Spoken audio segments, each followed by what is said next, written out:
Hey there everybody, this is Caitlin here, and today we have another kind of force of will related video, but this one is going to involve spoilers. So if you're not a fan of spoilers for anything, especially card games, then I would advise you maybe not watch this video until all the way to the end where I'm discussing other stuff.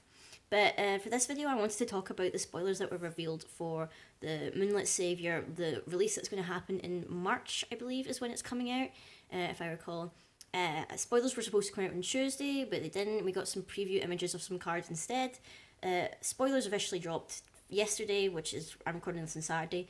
I was going to record it yesterday, but I was working till like 12 at night, so I was very tired and I couldn't record a video, so I had to wait till today. But I'm going to be talking about it.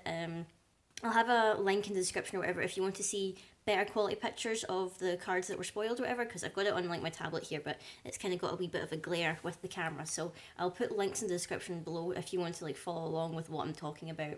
So for this first spoiler article, it's all about In the Name of the Moon, which is going to be focusing on the hero of the block, which, well, the hero of this set, it's going to be Kaguya. So if anyone remembers Moon Priestess Returns, Kaguya was one of the important kind of rulers in that one, where she used a kind of spell or whatever to banish the Cthulhu creatures, or however you pronounce it.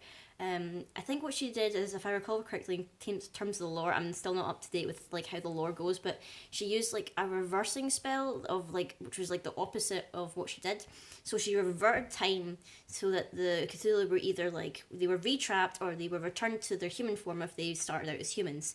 In doing so, that made her age back. So I don't know whether she aged back to the point of being a baby, because I think there was a card in Millennia of Ages which implied that Feasting and Zero found her as a baby and decided to take care of her, or whether she was like, reborn to the fact where like she's a totally new character because she looks totally different here. But she still has her memories of that. Or another theory I have is that when characters jump from dimension to dimension, they change appearance, which is why the Alice from Grim Cluster and the Alice from Alice Cluster look a little bit different, even though they're the same person. But that's just like my thought behind it. So first of all, we have the new ruler, well, one of the new rulers for this set, which is Kaguya herself. I was actually quite surprised because she's a light wind ruler, which is really weird because a lot of people were assuming she was just going to be a light ruler, because in terms of like what kind of like rulers that we've got in this theme, we weren't sure whether Alice is going to be a ruler and she'll be light, or whether Kaguya was going to come back because it's the Moonlit Savior and she's to do with moons. So you can't really see it that well, but here on her ruler side, she's called Friend from Another World Kaguya. She's known as a wanderer or a little girl, which is quite cute. She's really adorable as well. I'll have a link in the description of how things look. But for her judgment, it costs 1 light, 1 moon, and then 1 will of another cost. You can spend Moon Will as though it were wind. That's another thing for this set as well. Moon Will, which was, I think it first appeared in Moon Priestess Returns, it's going to make a comeback in this set. I don't know, I think there is like a card in here which is sort of like the Moon Will Stones or whatever, but we'll have a look in that in a sec. Also, whenever a moon enters your field, you can draw a card. So, we have a couple of moons from the past sets. I don't know whether we're going to get new moon cards in terms of like field spells or whatever, but I think it'd be pretty interesting. So now you can spend moon as though it were green, which is pretty cool. So you could have like a mix of like light, wind, and like, use the moon depending on what the situation calls for. So that's kind of cool that you can have more dual type, dual color decks or whatever, because, and personally I've been a fan of like monocolor decks for like quite a while now, just because I feel more comfortable playing them, but I might be more inclined to like mix it up a bit and do dual color decks now. And if I just flip this, her J-Ruler side, she's called Kaguya, the Moonlit Savior. Haha, it's the name of the set. She has a lot to go through in terms of her effects, so I'll just go through it quickly. She's also known as a wizard when she activates, which is a bit weird. I was going to say magical girl, or maybe a sixth sage, because, she was raised by Feasting and Zero apparently, but no, we're not going to do that. When she flips over, you can spend moon, again, as if it were green, so that still remains, which is one of the things that some rulers, they don't keep that effect when they flip over, which is why you need to really run jewel stones or whatever. But whenever you awaken a card, you put 2 plus 100 plus 100 counters on this card. So I think these 100 counters are going to be a thing for this set. Kind of like boost up Kaguya, because she's got attack of 700 and defense of 900. Also, you can pay a Moonwell to cancel a target automatic ability, which, is effective if, as far as I understand, to your own cards as well. So if your card has an enter ability or whatever that's maybe not really great for you, you could use Kaguya to stop it. So like if it was something like taking damage or whatever or something like that, you could just, pay the Moonwell and stop it, which, is helpful for you, and it's also helpful to stop your opponent or whatever. She can also spend 1 light and 1 void to prevent the next damage that would be dealt to this card this turn, so, protect herself. And her God's Art is called Light of the Sacred Moon. You need 1 light, 1 moon, and 3 void to play it. You rest all J/resonators your opponent controls, so everybody's like tapped out. Then you recover all your magic stones that you control, which is quite handy because you've just spent a load to play this God's Art. And then you can pay Awakening cost 1 less Moonwell for this turn, and obviously you can only play this once per game. So I'm still I'm not sure about the Awakening cost, because usually when I'm playing cards and they have Awakening, I don't usually have the extra will to play the Awakening, but I think there's going to be, I believe if I remember correctly, there's going to be a card in here which fixes that. So next we have a spell chant instant. It's called Kaguya's Premonition. Ooh, and I also kind of like that art because she looks really cute. Your target resonator gains plus 200 attack, plus 400 defense, which is quite neat, until end of the turn. Also has an awakening effect, which is 1 Moonwell. You prevent the next damage that would be dealt to that resonator this turn, and for each 100 damage prevented this way, you put a plus 100 counter on it, which, is pretty silly. You can beef up one of your characters just because you managed to prevent damage from something that turn, which is pretty neat. And we have another spell chant instant, which is called Shining Strike, which makes her really look like a magical girl. You can choose one, although you can only choose the second one if your ruler is Kaguya. So mainly, if you're not running Kaguya as your ruler, you're only using the first effect, which is rest the target resonator, draw a card, and the other one is rest target J/resonator and draw a card. So you can only rest a J ruler with this if Kaguya is your ruler. At least that's what I'm understanding from it. And we have were-rabbits are back for this set, which is kind of odd because these were-rabbits, or the ones that are in the spoiler anyway, are light, whereas previously were-rabbits were blue. Now I saw a couple of other spoiler images that had some other were-rabbits, but their art was more blue tinted, so I don't know whether we're going to have light and blue were-rabbits, because it, would be nice to kind of mix the two together again, but I'm not too sure how that's going to work. So this is the Night of the Solstice. She is pretty cool. And when she enters your field, you can search your main deck for a moon, reveal it and put it in your hand, and then shuffle your deck. And she's pretty cool. She's 700 for 3 cost, which is pretty awesome.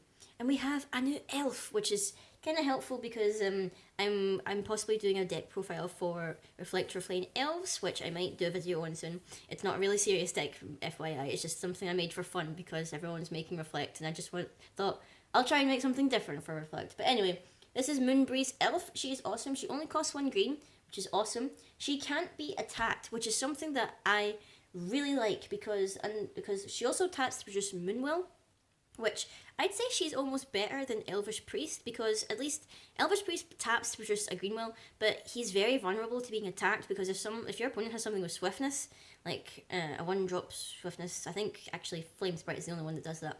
But your opponent can easily kill your Elvish Priest if you've not got anything to protect it, so it's just like, oh, it was a waste of a turn to even play it.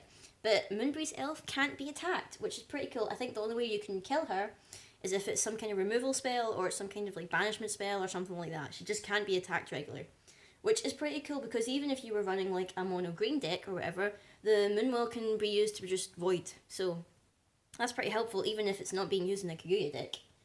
The next one we have is Wolf in the Moonlight. It's another beast, and this one is actually going to use evolution counters, which was introduced in Twilight Wanderer for some of the new beasts.